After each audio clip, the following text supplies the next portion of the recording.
नागपुर में भी ये संस्कार बहुत अच्छे से हुआ था। सभी जगह अच्छा ही हुआ। बहुत अच्छा हुआ, हर जगह हुआ है और चैलेंज के साथ में होता है। मेरे लिए चैलेंज रहता है विषय।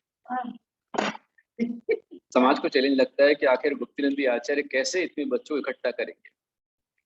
और माता जिरवाणी सरस्वती माता ऐसी प्रसन्न होती है सारे बच्चों पर कि सारे बच्चे दौड़ पड़ते हैं उस महोत्सव में और एक यादगार कार्यक्रम हर शहर का बन जाता है। अनुभव रक्षाबंधन की बात मैं आपसे कर रहा था कि 19वें तीर्थंकर मल्लिनाथ भगवान के समय और भगवान मृत भगवान के पहले बीच काल में महापद्म चक्रवर्ती उनके सुपुत्र पद्मराय का राज्य हस्तिनापुर में था और छोटे पुत्र थे विष्णु कुमार। वे भी अपने पिता के साथ वैरागी बन गए, दीक्षा ग्रहण कर ली, साधना में लग गए। आपने कल सुना था कि उज्जैन में उन 4 मंत्रियों ने क्षुत्सागर मुनिराज पर प्राणघातक हमला किया, तलवारें उठाई एक साथ मारने के लिए। और जो तलवारें उठाई उन्होंने उस समय ही वहां के शासन देव ने वन देवता ने उन्कीलित कर दिया। जहां जैसा हाथ था वैसे उनका हाथ रह गया, पैर रह गया, प्राण थे पर न बोल पा रहे थे न सुन पा रहे। रात भर वहीं खड़े रहे, बहुत प्रयास किए भागने के उन्होंने, बहुत मंत्र फेरे लेकिन कोई मंत्र काम नहीं आया। जो गुरु के साथ बुरा करता है संसार में कभी उसका भला नहीं हो सकता, उसका बुरा ही होने वाला। देखिए एक शिष्य ने गुरु आज्ञा का पालन किया। सुसागर मुनिराज ने शुद्ध के सागर थे, महाज्ञानी थे, पर गुरु के साथ में उन्होंने बहसबाजी नहीं की, जवाब प्रतिजवाब नहीं किया, उत्तर नहीं दिया, उन्होंने विद्रोह नहीं किया, विरोध नहीं किया कि मैं वहां खड़ा नहीं होऊंगा। जहां गुरु ने कहा वहीं जाकर खड़े हो गए और गुरु की आशीष का कवच उनके साथ में था कि वहां पर शासन देव ने किलित कर दिया, चारों मंत्री किलित हो गए। आखिरी में शूली दंड की तैयारी राजा ने की तो उन्हीं मुनिराज ने जिन पर प्राणघातक हमला किया था उन मुनिराज ने कहा नहीं, मेरे निमित्त से किसी पर जीव हिंसा नहीं हो, किसी के प्राण न लिए जाएं, ये दंड उनको न दिया जाए। स्वयं मुनिराज ने मना कर दिया। ये मुनिराज की समता होती है। हरि मित्र महल मसान कंचन कांच निंदन तुतिकरण अर्घावतारण असि प्रहारण में सदा समता धरण। साधु की समता कैसी है? अरि मतलब शत्रु, मित्र मतलब दोस्त, महल और मसान दो विपरीत है। शत्रु और मित्र है, महल और मसान है। सुंदर सा महल मिल गया, शमशान मिल गया। कांच कंचन, कांच मिल जाए या सोना मिल जाए। स्तुतिकरण, कोई निंदा करने वाला हो चाहे स्तुति करने वाला हो, चाहे कोई अर्घ शरणाने आ जाए और चाहे कोई असी प्रहार करने आ जाए, सब में मुनिराज समता रखते हैं। उन चारों मंत्रियों को प्राण बचवा दिए और स्वयं विनम्र भाव से अपने गुरु के पास पहुंच गए। घटना पूरी हो गई। आगे जाकर के वही चारों मंत्री जिन्हें देश निकाला मिला था, जिन्हें उज्जैन में काला मुंह करके जूते की माला पहना करके गधे पर बैठा करके देश निकाला दिया था, वे सभी निर्लज्ज, उद्दंड, निरंकुश, तीव्र पाप का उदय जिनका था, ऐसे चारों मंत्री वहां से घूमते फिरते हस्तिनापुर पहुंचे और अपने बुद्धिबल से, अपने कौशल्य से हस्तिनापुर के राजा पद्म के यहाँ पर मंत्री बन गए। मंत्री बनकर के राजा की जो कमजोरी थी, राजा की जो परेशानी थी, राजा का जो चिंता का विषय था, सिंह बल राजा उसको जीता उन्होंने, उसे भी छल से जीता। और राजा पद्म ने कहा कि मैं बहुत प्रसन्न हूं, बोलो तुम्हें क्या चाहिए, मैं तुम्हें वरदान देता हूं। और आज तक जिन जिन ने वरदान दिया है उनका बंटा ठाक, इसलिए कई वरदान मत देना आपको।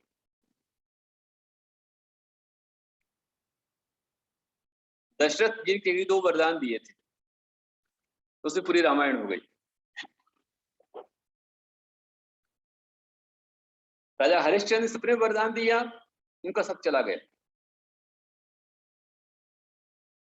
आपकी बात करो, आप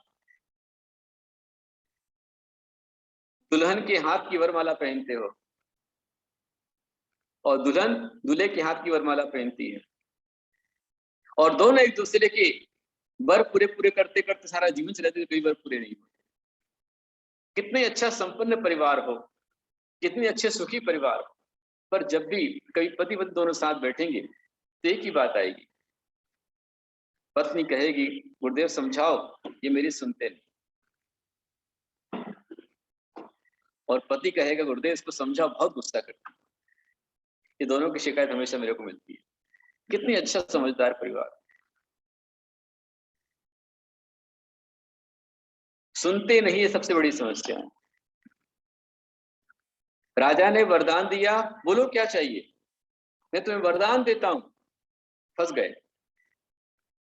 मंत्री ने कहा बलि ने कि राजन आप प्रसन्न हैं, बहुत बड़ा वरदान हमारे लिए है, फिर भी आपने कहा है तो हमारा वर धरोहर के रूप में आपके पास रखें, जो हमें चाहिए तो हम दे देंगे।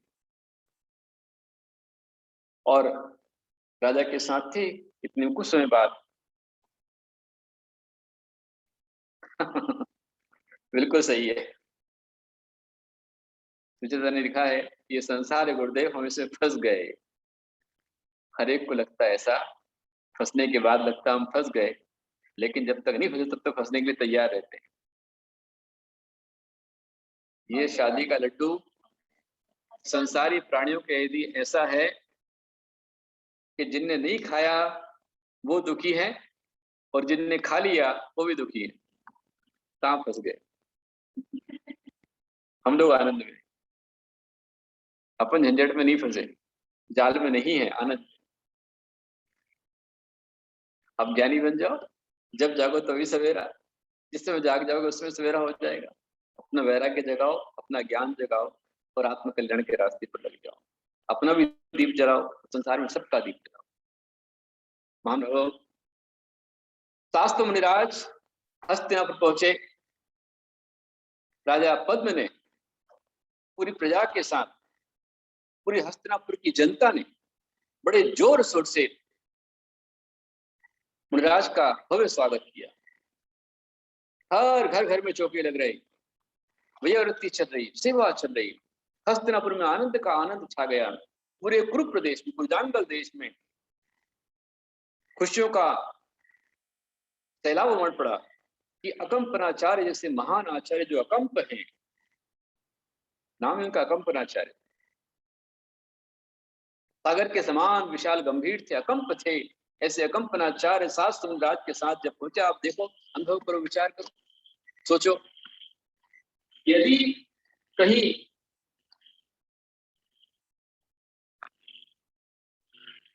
कहीं पर 4, 5, 10, 20, 40 मुनिराज पसंद आ जाए, क्या मेला लग जाता है।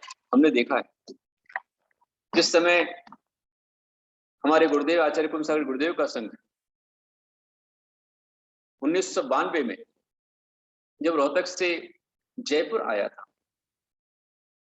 उस समय आचार्य श्री के साथ लगभग 40 पीछी थी, करीब करीब 19-20 तो मुनिराज थे। इलाचार्य, बालाचार्य, आचार्य कल्प, उपाध्याय, गणधर, प्रवर्तक, स्थगिर आदि आदि बड़े पदों के धारी मुनिराज उनके साथ में थे। तकरीबन करीब 15 से अधिक आरिका माता जी थी, हेलक जी, छुलक जी, छुलिका माता जी, ऐसा लगभग 40 जी का संघ था। और उसे देखने के लिए जयपुर में ऐसी भीड़ उमड़ी थी उस समय कि प्रवेश के समय लगभग उसमें 1992 में तकरीबन 3 लाख से ऊपर लोग वहां पर थे। और हेलीकॉप्टर की सृष्टि वहां संघपति संकुर खंडा का परिवार ने कराई। बहुत बड़ा मेला लगता था और चौके जब लगते थे वहां पर, खूब चौके लगते थे, करीब करीब 80-90 चौके वहां पर लगते थे। और सुबह सुबह आहार के समय जो मेला लगता था, गजब का नजारा था। 1992 जयपुर का हम लोगों ने देखा है। तो शास्त्र मुनिराज वहां पर आ गए हस्तिनापुर में, बड़ा गजब का नजारा था। पूरे हर घर घर में, नगर नगर में चौके लग गए, समाज भक्ति में लग गया। और जब ये मंत्रियों को पता चला कि अरे भाई ये तो वही संघ है जिनके साथ हमने दुर्व्यवहार किया था और इनके कारण हमको देश निकाला मिला था, आज ये आए हैं और ये यहाँ की सारी जनता जैन है। यहाँ का राजा जैन मुनि राजा का परम भक्त है। यदि पता चल गया हमारी पोल खुल गई तो हम कहीं के नहीं रहेंगे। इसलिए भय में, डर में बलि राजा पद्म के पास में गया। और ध्यान रखना, जब भी आपको भय लगता है, डर लगता है या क्रोध आता है तो आप सही निर्णय कभी नहीं कर पाएंगे। विद्वेष की आग में जलता है जो व्यक्ति, वो सही निर्णय नहीं कर सकता है। इसलिए कभी, जैसे लोहा होता है, कि लोहा बहुत तपता है तो तपने वाला लोहा किसी भी सांचे में ढाई साइड में उसको मोड़ा जा सकता है, लेकिन ठंडा यदि लोहा है उसे कोई मोड़ नहीं सकता। ऐसे ही वो क्रोध में थे, वो द्वेष में थे, भय में थे, इसलिए हड़बड़ी में गलत निर्णय करते गए। राजा से उन्होंने 7 दिन का राज्य मांगा। राजा उनके पाप को, उनकी दुष्टता को समझ नहीं पाया। वो तो खुश था कि मेरे आज बड़े अहोभाग्य हैं कि 7 मुनिराज आए हैं और उन्होंने राज्य में, कोई बात नहीं, कुछ सोचा नहीं, दे दिया राज्य। और राज्य देकर के वह अंतःपुर में चले गए, एकांत में चले गए। कोई डिस्टर्बेंस नहीं करूंगा मैं। उनके महल के पट बंद हो गए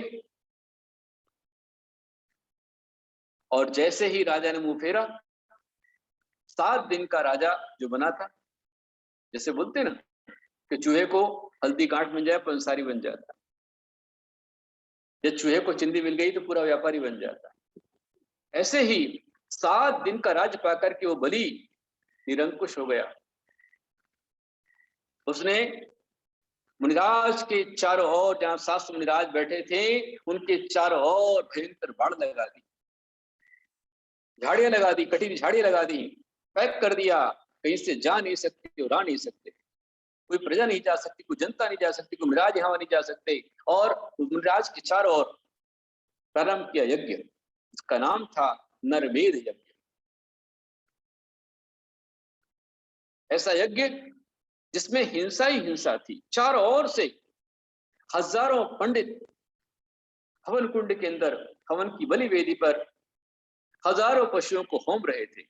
हवन कुंड में खून, जानवरों का खून, हड्डी, खाल, चमड़ी, बाल सब कुछ जल रहे थे और उनके धुओं से संपूर्ण वातावरण हस्तिनापुर का काला काला हो गया। मुनिराज, शास्त्र मुनिराजों ने संकल्प कर लिया, कंपनाचार्य जी ने संकल्प कर लिया कि जब तक अवसर दूर नहीं होगा तब तक हमारे आहार पानी का त्याग है। यदि बचे तो आहार लेंगे, वरना सब कुछ त्याग है। इस तरह की नियम सदेखना लेकर के 700 मुनिराज साधना में बैठ गए। और मात्र शास्त्र मुनिराज नहीं, उस समय की पूरी जनता, पूरी प्रजा ये परेशान थे कि अभी राजा ही दुष्ट बन गया है। यदि मेघ से बरसने वाला जल ही धान्य को जला दे और बाढ़ ही खेत खा जाए और राजा ही दुष्ट हो जाए तो न्याय कहां मिल पाएगा। सारी जनता ने, बच्चों ने, महिलाओं पुरुषों ने, हर एक श्रावक श्राविकाओं ने संकल्प कर लिया कि जब तक हमारे गुरु का अवसर दूर नहीं होगा, हमारे गुरु आहार नहीं करेंगे तो हमारे भी आहार पानी का त्याग। क्या आप पहली बात सुन रहे हो? हस्तिनापुर कुरु प्रदेश, कुरुजांगल देश की सारी जनता, घर घर में चौके चूल्हे बंद हो गए, सभी उपवास करके बैठ गए, भूखे प्यासे सभी नमोकार मंत्र का पाठ कर रहे हैं, भगवान की भक्ति कर रहे हैं, प्रार्थना कर रहे हैं, जाप कर रहे हैं। कोई चमत्कार हो जाए, ये राजा को कोई प्रकार से अंकुश लगाने वाला कोई आ जाए, हमारे महाराज का अवसर को दूर हो जाए, क्योंकि उसने पूरी सेनाओं को लगा दिया था और सेनाएं राजा के आदेश पर वहां सामने खड़ी थी। मुनिराज महाअवसर को सहन कर रहे थे, राजा को पता ही नहीं है। राजा अपने अंदर है, उससे बाहर का पता नहीं है, तो प्रजा त्राही त्राही कर रही है। सब भयानक संकट का वातावरण छा गया। इतना भयानक संकट उस समय आया कि वो संकट धरती से आसमान तक पहुंच गया। और दक्षिण मथुरा में जहां शुचंद्राचार्य यही 12 के समय खुले आसमान में बैठ करके साधना कर रहे थे, वहां उन्होंने दूर आकाश में श्रवण नक्षत्र को हिलता हुआ देखा। कौन सा नक्षत्र? श्रवण नक्षत्र। आज उत्तराषाढ़ नक्षत्र है और कल श्रवण नक्षत्र है। बराबर नक्षत्र श्रवण नक्षत्र आता है, ये श्रवण नक्षत्र। वो नक्षत्र को हिलते देख करके वो मुनिराज निमित्त ज्ञानी थे, अवधि ज्ञानी थे। रात्रि का समय चल रहा था। रात्रि के समय लोग बोलते रात्रि को मुनिराज बोलते नहीं। जिनवाणी कहती है आवश्यकता पड़े तो मुनिराज रात को ही बोल सकते हैं और अनावश्यक हो दिन में भी नहीं बोलते। मौनात्मनि, अनावश्यक बातें दिन में भी नहीं करेंगे और आवश्यक हुआ तो रात में भी करेंगे। धर्म उपदेश देने में कोई विरोध नहीं है। 5 प्रकार के स्वाध्याय मुनिराज के लिए बोलने में कोई दोष नहीं, लेकिन बिना काम की आलतू फालतू बातें दिन में ही मुनिराज नहीं करते। सांसारिक बातें करने के लिए हमारा मौन है और आध्यात्मिक बातें करने के लिए हम मुखर है, हमारा मौन नहीं। आत्म कल्याण के लिए, जगत कल्याण, सुपर कल्याण के लिए हम मुखर है, चाहे सुबह हो, चाहे शाम हो, चाहे रात हो। लेकिन सांसारिक बातों के लिए हमारा दिन में भी मौन है। मान लो मुनिराज सच्चंद्राचार्य कहते हैं हा कष्ट, हा कष्ट, हा कष्ट। वहीं पास में छिलक जी बैठे थे, जिनका नाम था पुष्पदंत। उन छिलक जी ने पूछा भगवान कहाँ कष्ट, कैसा कष्ट, किस पर कष्ट? तब श्रवण नक्षत्र को हिलते देख करके उन निमित्त ज्ञानी अवधि ज्ञानी मुनिराज ने बताया कि यहाँ से हजारों किलोमीटर दूर, क्योंकि वो दक्षिण में थे, साउथ में, मदुरई, जहां आप जाते हैं तिरुपति बालाजी वगैरह, ये सब कितना दूर है। और यहाँ हस्तिनापुर उत्तर प्रदेश, उत्तराखंड, यहाँ पर घटना घट रही है। और वहां श्रवण नक्षत्र को देख करके मुनिराज ने, आचार्य भगवान ने कहा कि हस्तिनापुर में अकंपनाचार्य आदि 7 मुनिराजों पर महाघोर उपसर्ग हो रहा है। नक्षत्र एक ही होगा, नक्षत्र श्रवण नक्षत्र एक ही है, श्रवण नाम का नक्षत्र एक ही। नक्षत्र 27 है। वैसे गैलेक्सी में, एक गैलेक्सी में कम से कम 88 ग्रह होते हैं। एक नाम हमारे जम्बूद्वीप में 2 सूर्य और 2 चंद्र हैं और उनका अपना नक्षत्र ग्रह परिवार। तो पुष्पदंत जी ने, छिलक जी ने पूछा भगवान जो कष्ट है वो कैसे मिट सकता है? शुचंद्राचार्य भगवान ने कहा कि धरणी भूषण पर्वत पर विष्णु कुमार महामुनिराज तपस्या कर रहे हैं और उनमें ही सामर्थ्य है, उनमें इतना वात्सल्य है, उनमें इतनी योग्यता है, उनको रिद्धि प्रकट हो चुकी है, वे इस उत्तर को दूर कर सकते। और उन्होंने कहा कि तुम क्षुल्लक हो, तुम्हारे पास विद्या है, तुम तुरंत अभी जाओ और उससे दूर करने का प्रयास करो। ये साधु का वात्सल्य होता है। ये नहीं कि एक आचार्य पुस्तक आया, दूसरा आचार्य बैठ के तालियां बजा रहे मजे ले रहे हैं, आन दो हमारा क्या जाता है, ऐसा नहीं होता। यदि किसी साधु आचार्य पर कष्ट आता है तो दूसरे आचार्य का मन दुखी होता है, धर्मात्मा के प्रति वात्सल्य भाव आता है कि उस पर कष्ट नहीं आना चाहिए। अपने ऊपर कष्ट आवे तो वज्र के समान कठोर बन जाती, और दूसरे पर कष्ट आए तो फूल से भी कोमल हो जाती। ये साधु का आचरण होता है। शुचंद्राचार्य रात्रि के समय बोले, पुष्पदंत छिलक जी रात्रि के समय ही आकाश मार्ग से वहां गए और रात्रि के समय ही विष्णु कुमार मुनिराज से कहा, भगवान उठिए, अपना ध्यान छोड़िए, अभी आपके कर्तव्य करने का समय आया है। हस्तिनापुर में 7 मुनिराजों पर घोर उपसर्ग हो रहा है, उस उपसर्ग को आप ही दूर कर सकते हैं। वे मुनिराज महाध्यानी थे, महातपस्वी थे, चरम शरीरी थे, उन्होंने ध्यान छोड़ दिया, मौन खोल दिया। तो कहा भाई मैं कैसे कष्ट मिटा सकता हूं? तो क्षुल्लक जी ने कहा भगवान आपको विक्रिया रीति प्रकट हुई है, आप परीक्षण कीजिए। और क्षुल्लक जी कहने पर मुनिराज विष्णु कुमार जो मुनि अवस्था में थे, छठे गुण स्थान वर्ती थे, ऐसे मुनिराज ने अपना हाथ लंबा किया। तो लंबा जो हाथ किया वो धरणी भूषण पर्वत को छेद करके बाहर तक चला गया। तो उन्हें पता चल गया वो रात्रि के समय ही एक बहुत बड़ी ऐतिहासिक घटना, एक बहुत बड़ी विचार करने वाली घटना कि कितना वात्सल्य का महत्व, कितना वैवृत्ति का महत्व, कितनी सेवा का महत्व, कितना प्रेम का महत्व, कितना धर्म वात्सल्य का महत्व कि एक मुनिराज ने 700 मुनिराजों के जीवन की रक्षा के लिए, उनके उपसर्ग मिटाने के लिए अपना मुनि पद भी छोड़ दिया। आप कर सकते हैं? अपना मुनि पद छोड़ करके वो मुनिराज वहां आकाश मार्ग से गए और जाकर के उन्होंने सबसे पहले सीधे पद्म राजा के अंतःपुर में गए, जो उन्हीं के भाई थे, उनके अग्रज थे। कई ग्रंथों में आया है कि विष्णु कुमार अग्रज थे और पद्मराय अनुज थे। कहीं पर आता है कि विष्णु कुमार अनुज थे, पद्मराय अग्रज थे, बड़े छोटे जो भी हो, लेकिन दोनों भाई थे। तो विष्णु कुमार मुनिराज ने वहां जाकर के सबसे पहले पद्म राजा को डांटा, हे पद्म, जिस हस्तिनापुर में राजा श्रेयांश जैसे महान दानी तीर्थंकर हुए हैं, जिन्होंने भगवान आदिनाथ को पहले आहार दान दिया, जिस कुल में तीर्थंकर चक्रवर्ती कामदेव पद के धारी शांतिनाथ कुंतनाथ अरिनाथ भगवान हुए हैं, जिस कुल में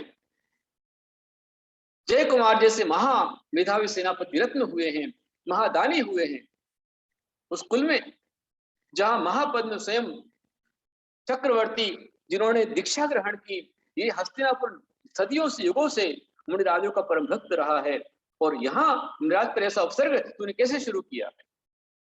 ध्यान रख राजा पद्म,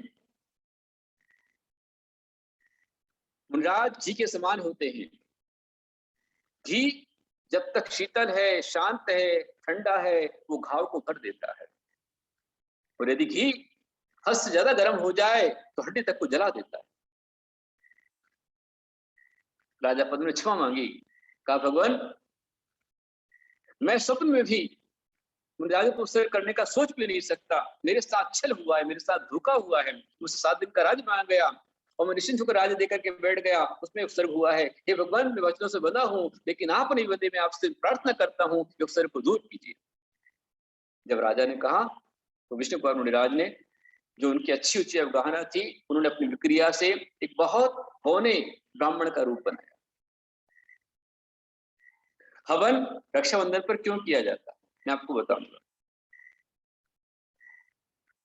राजा ने जब प्रार्थना की, मुनिराज विष्णु कुमार मुनिराज एक बोने वामन के रूप में, एक बहुत छोटा बच्चे के रूप में, ब्राह्मण के रूप में, जहां यज्ञ चल रहा था, जहां हिंसामय हवन हो रहा था, जहां दूर से ही काला धुआं दिखाई पड़ता था, जहां गले रुधे हुए थे, ऐसे महान हिंसा के स्थान पर वे पहुंचे और जाकर के उन्होंने कहा भिक्षाम देहि, भिक्षाम देहि।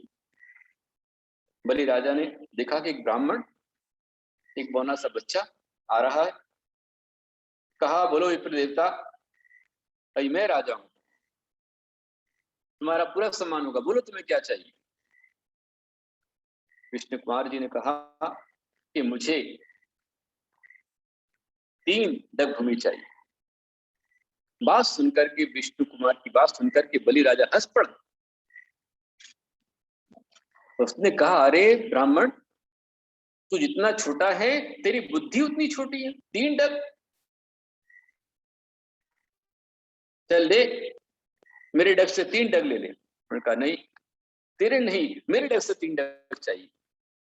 बलि और जोर से हंस पड़ा कि वाकई में तेरी बुद्धि बहुत छोटी है। अरे तू कितना छोटा है, तेरे कितने से पैर हैं, भूमि कितनी तेरे पास में आ जाएगी, क्या कर लेगा तू उसमें, और मांग क्या चाहिए। कहा नहीं, मुझे 3 डग।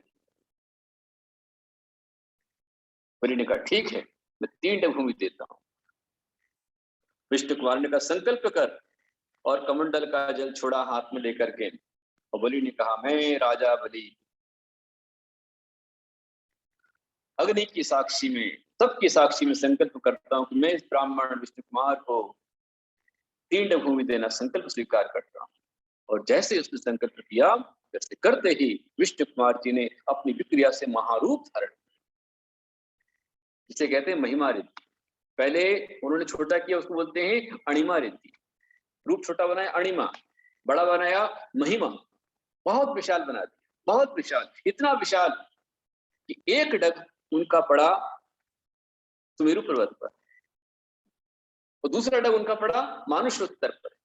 अब 2 डग में ही सारी मनुष्य लोक की धरती नाप दी उन्होंने, कुछ बचा ही नहीं। 2.5 दीप 2 डग में नाप दिए। अब तीसरा डग कहाँ रखो?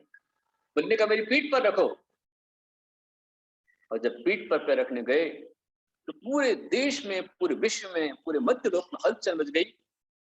स्वर्ग के देवता, अनेक अनेक विधिधारी वहां आ गए और सबने आकर के क्षमा मांगी। उसके पहले सबने क्षमा याचना की, क्षमा करो, क्षमा करो, क्षमा करो। स्वयं बलि ने क्षमा मांगी, मैं अपनी गलती को स्वीकार करता, मुझे क्षमा करो, मैं अपनी गलती को स्वीकार करता, मुझे क्षमा करो। जब उसने कहा, तुरंत विष्णु कुमार मुनिराज ने क्षमा कर दिया, अपने मूल रूप में आ गए। 700 मुनिराजों के तुरंत राजाओं ने आकर के, मंत्री ने आकर के, प्रजा ने आकर के तुरंत वहां से बाढ़ को हटाया।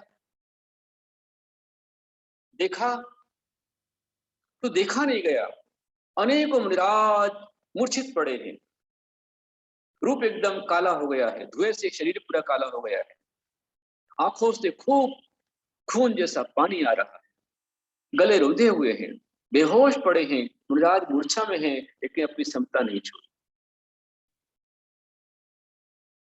इस घटना को देख करके जितने श्रावक श्राविका रो पड़े कि आज कैसी दशा हमारे मुनिराजों की है। तुरंत वे सबके सब श्रावक शीतल जल लेकर के आए, प्रासूक जल लेकर के आए, चंदन लेकर के आए, औषधि लेकर आए और मुनिराज को अपनी गोद मुनिराज का सिर रख रख करके उनको औषध उपचार करके मुनिराज को होश में लेकर उनके प्राणों की रक्षा की। और यहाँ राजा पद्म ने निर्णय किया कि आज इन चारों मंत्रियों ने जो कार्य किया है, उन्होंने मुझे मेरे कुल में कलंकित कर दिया है, मेरे हस्तिनापुर को कलंकित कर दिया है, ऐसा क्रूर कृत्य किया है। इन चारों मंत्रियों को मृत्यु दंड दिया जाता है। मृत्यु दंड की बात अकंपनाचार्य के पास पहुंची। अकंपनाचार्य का नहीं, जैन धर्म अहिंसा को विश्वास रखने वाला धर्म है, दयामय धर्म है, करुणा का धर्म है। जैन धर्म हिंसा करना नहीं सिखलाता है। इन्हें मौका मिलना चाहिए, इन्हें सुधरने का मौका मिलना चाहिए, इनके प्राण लिए न लिए जाएं, ये मेरा आदेश है। और पद्म राजा, जिनके पिता ही चक्रवर्ती महापद्म ने दीक्षा ली मुनि बने, जिनके भाई विष्णु कुमार महामुनिराज थे, वो कैसे मुनि आज्ञा के विरोध में जा सकते हैं? गुरु आज्ञा मान करके उन्होंने उन चारों मंत्रियों को छोड़ दिया। और जब चारों मंत्रियों को पता चला कि अकंपनाचार्य के कारण से हमारे प्राण बचे हैं, तो वे अपने आप से इतने जल पड़े पश्चाताप की आग में, इतने दुखी हो गए कि हमने 2 बार अपने धर्म के मद में अंधे होकर के इन मुनिराजों पर उपसर्ग किया, लेकिन प्राण घातक हमला होने के बावजूद भी इन मुनियों ने ही हमारे प्राण बचाए हैं। सही धर्म तो यही दयामय धर्म है, जैन धर्म है, करुणामय धर्म है। उन चारों मंत्रियों ने जाकर के राजा अकंपना मुनिराज अकंपनाचार्य के पैर पकड़ लिए। कहा भगवान, अब आपने हमें जीवन दान दिया है, इसलिए हमारा जीवन आपका ही जीवन है। हम आज से मिथ्यात्व को छोड़ते हैं, पाखंड को छोड़ते हैं, हिंसा को छोड़ते हैं और आज से हम दयामय जैन धर्म को स्वीकार करते हैं। ये रक्षाबंधन पर्व है। उन शास्त्र मुनिराजों ने अपने भी अहिंसा धर्म की रक्षा की और उन चारों मंत्रियों के प्राणों की रक्षा की और उनको दयामय धर्म देकर के उनके भव को सुधार दिया, इसलिए रक्षाबंधन। और विष्णु पर मुनिराज ने कहा, हे भव्यात्माओं श्रावकों, आज तुम्हें जागृत होने की आवश्यकता है। हर एक श्रावक जागृत रहे। यदि आप जागृत होते तो मुझे नहीं आना पड़ता। इसलिए आप संकल्प कीजिए, आज रक्षाबंधन है तो आप सभी को हवन करना होगा, जनेऊ धारण करना पड़ेगा। और तब से हवन चला आ रहा। हर रक्षाबंधन पर प्रत्येक श्रावक, पहले के जो श्रावक थे हमारे, आज तो पता नहीं, लेकिन यदि मैं शहर में होता हूँ, सिटी में रहता हूँ, तो आपने देखा होगा कि मैं जिस समय, चाहे मैं नागपुर में रहा, चाहे मैं औरंगाबाद में रहा, चाहे दिल्ली में रहा, मैंने हर जगह पर रक्षाबंधन पर हवन कराया है। आप लोग को अच्छे से याद होगा। फलटन में तो नहीं कराया, लेकिन औरंगाबाद में सन 2010 में मैंने हवन शुरू किया रक्षाबंधन का। 11 में बड़ौद बहुत अच्छे से किया, व्यर्थ सभागार के अंदर में पूरा सभागृह पूरा भर गया था। फिर 2012 में रोहतक के अंदर वहां के पूरे मैदान में हवन कराया, सारे युवा रक्षाबंधन को आए थे। 2013 में राधेपुरी दिल्ली के अंदर में मंदिर के अंदर कराया। 14 में भी मैंने कराया भोलानाथ नगर मंदिर के अंदर में। 15 में चित्री में किया। 16 में वापस मैंने औरंगाबाद में कराया और अच्छे रूप में हुआ। तो ये हवन हर रक्षाबंधन को जरूरी, आप अपने घरों पर हवन कीजिए। 22 तारीख को हवन कीजिए और हवन के समय अपना पुराना जनेऊ उसमें डाल दीजिए और नया जनेऊ ग्रहण कीजिए, नया जनेऊ धारण कीजिए और संकल्प कीजिए कि हम जब धारण किए हुए हैं, हम श्रावक धर्म का पालन करेंगे और अपने प्राण देकर भी अपने मुनियों की रक्षा करेंगे, मुनियों के लिए आहार दान देंगे। उपसर्ग दूर होने पर हस्तिनापुर में चौके लगे।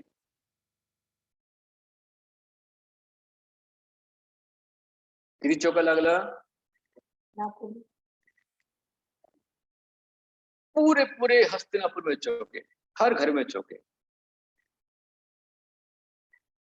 चौका लगने से पहले सारे श्रावक गुरुदेव के पास पहुंचे और कहा, भगवान, हम कैसे हमारे गुरुओं की सेवा करें, किस प्रकार का आहार देवे जिससे उपसर्ग में, इस संकट में उनको स्वास्थ्य लाभ हो।